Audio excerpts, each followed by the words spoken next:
is the new Haval H9, a premium SUV offering from Chinese firm Haval.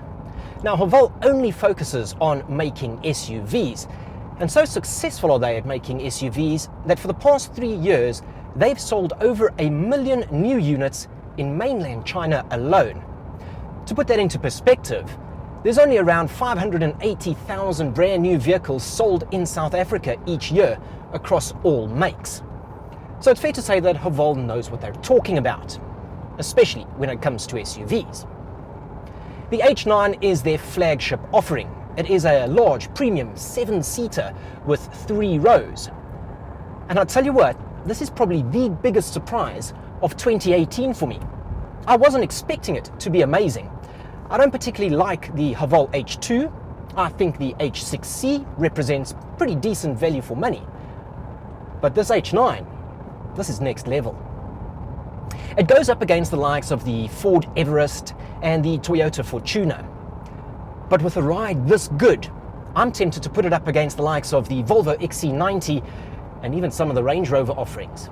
Yes, that's right, Range Rover. So what is it about? Well, as I said, it's a 3-row, 7-seater, collapsible 3rd row. It's a large SUV. Now, they've stuck to a traditional way of manufacturing it, so it is a ladder chassis, it is body on frame. But this has by far the best body on frame ride that I have ever encountered in my life. Seriously, I'm not blowing smoke here. It has an absolutely sublime ride. And while a lot of the componentry is Chinese, they've borrowed a lot of technology from, well, the bigger firms. The Gearbox is an 8-speed automatic ZF unit. Very familiar, with parts available, well, nearly anywhere. The all-wheel drive system, which has 6 different modes, terrain control, is made by Borg-Warner. That's a big name in 4-wheel drive systems. It has safety systems. There's hill descent control, there's hill start assist, there's traction control, and these are all developed and manufactured by Bosch. So there's no cutting corners here. And you can definitely see that they haven't cut corners because it is a phenomenal vehicle. The fit and finish of everything rivals the best out there. The plastics actually really feel amazing. Yes, there's a few cheapy plastics in places that you're not supposed to be touching, but the bits that you are touching, they feel phenomenal. The seats inside, artificial leather. No cows were harmed in the making of these seats, but they are electric with memory function. They have ventilation, they have massage function, they've got memories. It's pleasantly surprising. There's good infotainment and good tech inside here as well. So we've got an 8-inch touchscreen infotainment system. It's a little fiddly to use. It's not the most intuitive one or the most well-rounded, but it's paired to a relatively decent Infinity sound system. There's great safety.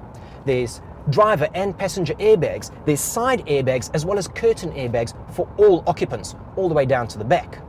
There's climate control, dual zone up front with another zone at the rear, 3-zone climate control.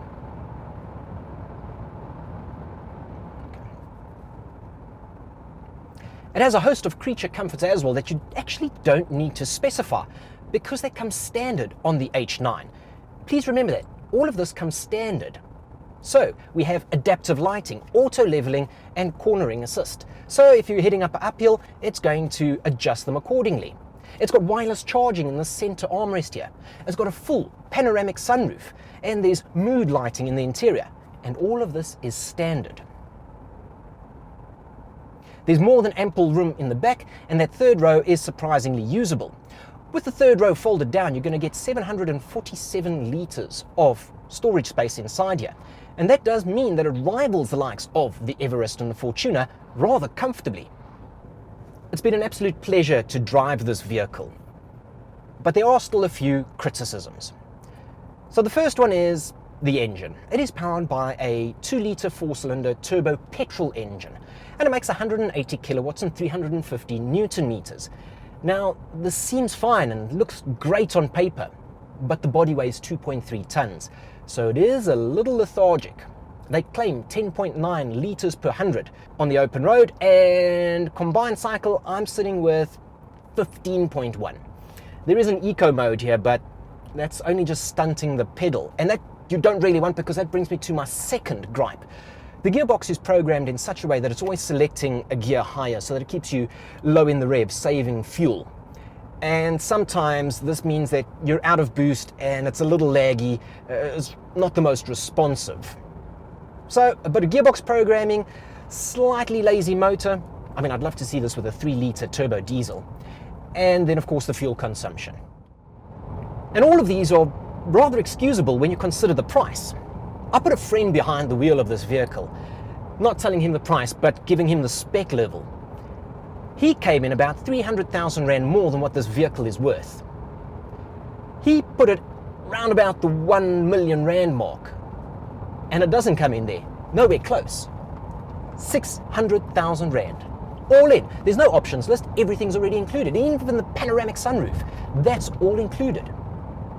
That's fantastic value for money. So if you are in the market for it, I would say that those small little quirks are rather excusable for what you're going to be saving on it. It's got great underpinnings, under the skin, that's not going to go wrong, you know it's reputable, so why not consider a Haval H9? The litmus test for me is, would I, if I was in the market for this vehicle, put one of these in my garage? And the answer is yes, comfortably, and I wouldn't even be ashamed of doing it. This is a cracking vehicle and my biggest surprise of 2018.